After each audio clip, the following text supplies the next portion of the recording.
নবী নূহ আলাইহিস সালাতু ওয়াস সালামের কাছে এক মহিলা এসে বলল, হুজুর, আমার ছেলেদের জন্য দোয়া করবেন, কেননা আমার ছেলেরা অকালে ইন্তিকাল করে।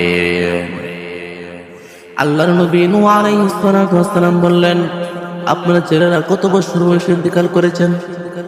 মহিলা বলল, হুজুর, একদম অল্প বয়সে দুনিয়া থেকে বিদায় নিয়ে চলে গিয়েছে।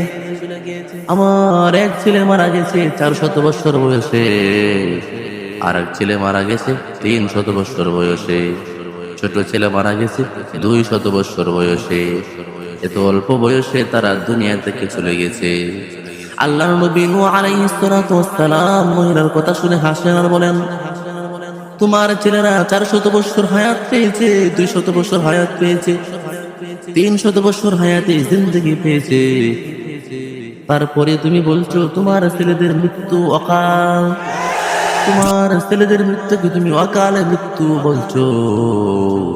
তুমি কি জানো পৃথিবীর বুকে এমন এক জাতি আসবে যারা আমাদের পরে এসে আমাদের থেকেও শ্রেষ্ঠত্ব লাভ করবে, আমাদের পরে এসে আমাদের আগে জান্নাতে প্রবেশ করবে, আমাদের পরে এসেও আমাদের থেকে দামি হয়ে যাবে।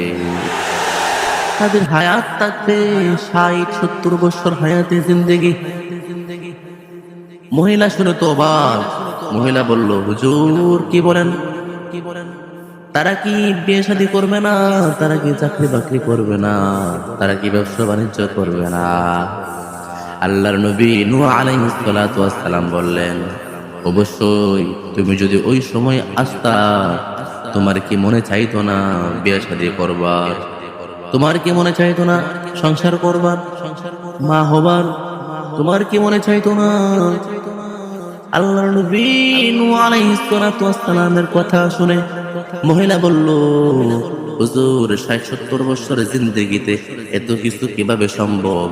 আমি তো এই 60-70 বছরের জিন্দেগি এক সাজদা দিয়ে পার করে দিতাম।